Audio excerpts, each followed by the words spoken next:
sehingga kita masih belum temukan tempat ini dengan terbaik. Yang kami hormati Ibu Dr. Evi Sulirawati Ampri, SPD MPD selaku dosen pengampu mata kuliah pengembangan kurikulum SD. Nah, ada pepatah mengatakan tak kenal maka tak sayang. Perkenalkan, nama saya Kamila dengan NIM 52433 Guru selaku moderator. Perkenalkan, nama saya Fatur dengan NIM 52433 sebagai pemateri pertama. Perkenalkan, nama saya Dula Sujari Putri dengan NIM 55243 sebagai pemateri kedua. Perkenalkan, nama saya Nanda dengan NIM 5524322 sebagai pemateri ketiga. Saya Prita Sridelia dengan NIM 5524314 sebagai pemateri terakhir. Nah, untuk mempersingkat waktu, langsung saja saya persilahkan pemateri pertama untuk menyampaikan materinya. Baik, di sini saya akan membacakan laporan mengenai refleksi implementasi kurikulum merdeka di SDN 016 Tandung. Nah, yang pertama itu pemahaman guru terhadap kurikulum merdeka.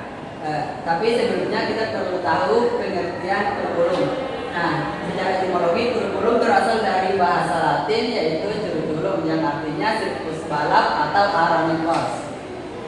Nah, selanjutnya kurikulum merdeka. Kurikulum merdeka adalah kurikulum yang memungkinkan peserta didik untuk mampu mendalami suatu konsep dan keterampilan yang memadai dengan pembelajaran intrakurikuler yang beragam. Nah, di sini di kurikulum ini fleksibilitas guru lebih diutamakan untuk memilih dari berbagai alat pendidikan yang adaptif dengan model pengajarannya yang berdasarkan kebutuhan dan minat belajar siswa. Nah, dari hasil observasi kami di SDN 016 Tandung, tepatnya pada guru kelas 5 dan kelas 6 tentang bagaimana pemahaman mereka terhadap kurikulum merdeka ini. Jadi di SD 016 Tandung, gurunya memahami bahwa kurikulum merdeka sebagai kurikulum yang baru yang tidak beda jauh dari kurikulum sebelumnya, yaitu kurikulum K13, yang dimana kurikulumnya bersifat tematik, sedangkan kurikulum merdeka mata pelajarannya terpisah kecuali IPA dan IPS yang digabungkan menjadi mata pelajaran IPAS. Nah, sedangkan dari guru kelas 6 SD, guru kelas 6 SD masih mencerna dan berusaha beradaptasi dengan kurikulum merdeka dikarenakan di sekolahnya itu kurikulum merdeka ini penerapannya masih bertahap. Baik, di sini saya akan menjelaskan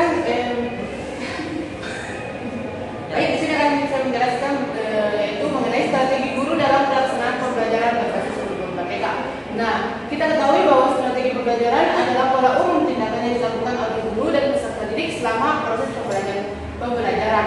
Nah, dari hasil observasi yang kami lakukan, yaitu di SDN 016 Tandung, tepatnya di fase C, yaitu kelas 5 dan kelas 6. Di sana di kelas 5 sudah menerapkan strategi pembelajaran. Di kelasnya, meskipun gurunya tidak selalu menggunakan berbagai strategi pembelajaran yang beragam. Nah, strategi yang biasa digunakan itu biasanya berbasis proyek atau PJBL. Contohnya pada mata pelajaran. Nah, di sini contohnya proyek di sini siswa diajak untuk bagaimana penanggulangan sampah, dan siswa juga diajak untuk mencari tahu masalah-masalah yang timbul akibat sampah itu. Nah, di sini juga pada kelas 6 dia sudah menggunakan berbagai strategi pembelajaran yang bervariasi. Strategi yang digunakan oleh guru kelas 6 biasanya itu selalu menggunakan pembelajaran berbasis praktek, diskusi kelompok, dan pembelajaran berbasis masalah. Dan strategi lainnya yang dapat membuat siswa lebih aktif dalam pembelajaran yang ada. Sekian saja saya. Belajar di Indonesia menghadapi tantangan besar, terutama ketika dihadapkan pada ketimpangan yang ada di berbagai aspek pendidikan. Ketimpangan ini mencakup perbedaan dalam kualitas pendidikan, kekurangan sumber daya pendidikan dalam memahami merdeka belajar, terhambatnya infrastruktur dan kesenjangan teknologi, dan budaya pendidikan yang belum sepenuhnya mendukung konsep pembelajaran berbasis proyek. Tantangan dan tanggung jawab itu tentunya perlu direspon secara kritis dan komprehensif oleh para pemangku kepentingan khusus pihak satuan pendidikan, apabila menginginkan tujuan ideal penerapan kurikulum merdeka tercapai. Nah, dari hasil observasi yang kami lakukan di SDN 16 Tanduk, khususnya untuk fase C, di mana kami mewawancarai guru kelas 5 dan 6. Nah, guru kelas 5 menghadapi tantangan yaitu fasilitas yang kurang memadai dikarenakan kurangnya dana dari guru untuk membiayai kegiatan pembelajaran yang membutuhkan dana lebih, apalagi pembelajaran yang berbasis proyek. Sedangkan dari guru kelas 6, tantangannya adalah kesiapan kita menjadi guru sekaligus sahabat bagi siswa yang dapat membuat pembelajaran lebih menyenangkan dan kontekstual, dan fasilitas yang kurang memadai serta kurangnya pemahaman tentang kurikulum merdeka dikarenakan tidak ada sosialisasi maupun pelatihan mengenai kurikulum merdeka. Jadi guru-gurunya itu harus mencari sendiri bagaimana perkembangan dari kurikulum merdeka dengan menggunakan internet. Baik, di sini saya akan menjelaskan peluang dan manfaat dari penerapan kurikulum merdeka ini di SD. Nah, dari hasil observasi yang kami lakukan di Sekolah Dasar Negeri 16 Tanduk, tepatnya kami mewawancarai guru-guru di fase C, yaitu guru kelas 5 dan kelas 6, kami menemukan bahwa terdapat banyak peluang dan manfaat dari penerapan kurikulum merdeka ini.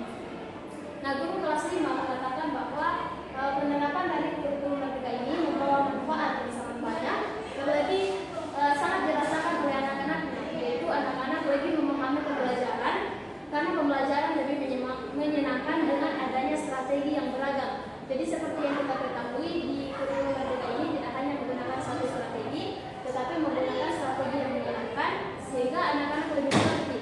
Kemudian mata pelajaran yang ada di kurikulum merdeka ini berbeda dengan di kurikulum 13, di mana kurikulum 2013 itu mata pembelajarannya itu tematik terpadu, artinya dalam satu buku kita memberikan mata pembelajarannya, di mana pada kurikulum 2013 dalam satu buku itu terdiri dari berbagai mata pembelajaran, sehingga guru kadang sulit menjelaskan dan membedakan pembelajaran pada mata pelajaran tersebut.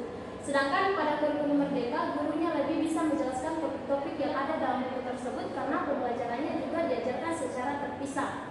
Kemudian dari gurunya mengatakan bahwa pembelajaran lebih terarah, kemudian siswa lebih aktif dalam pembelajaran, dan juga dari gurunya sendiri merasa lebih mudah untuk mengajar karena tidak lebih banyak menggunakan metode ceramah yang dianggapnya melelahkan.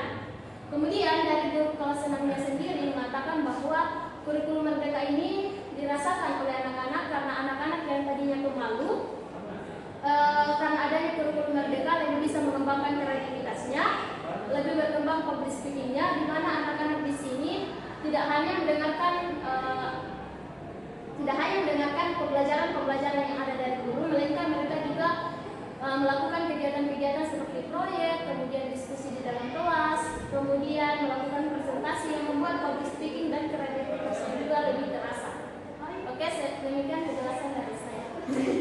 Baik, di sini saya akan menyimpulkan materi dari presentasi kami, yaitu kurikulum merdeka memberikan kebebasan belajar dan pengembangan potensi siswa secara menyeluruh. Pelaksanaan di SDN 16 Tanduk belajar cukup baik dengan variasi strategi pembelajaran yang mendorong keaktifan dan kreativitas siswa.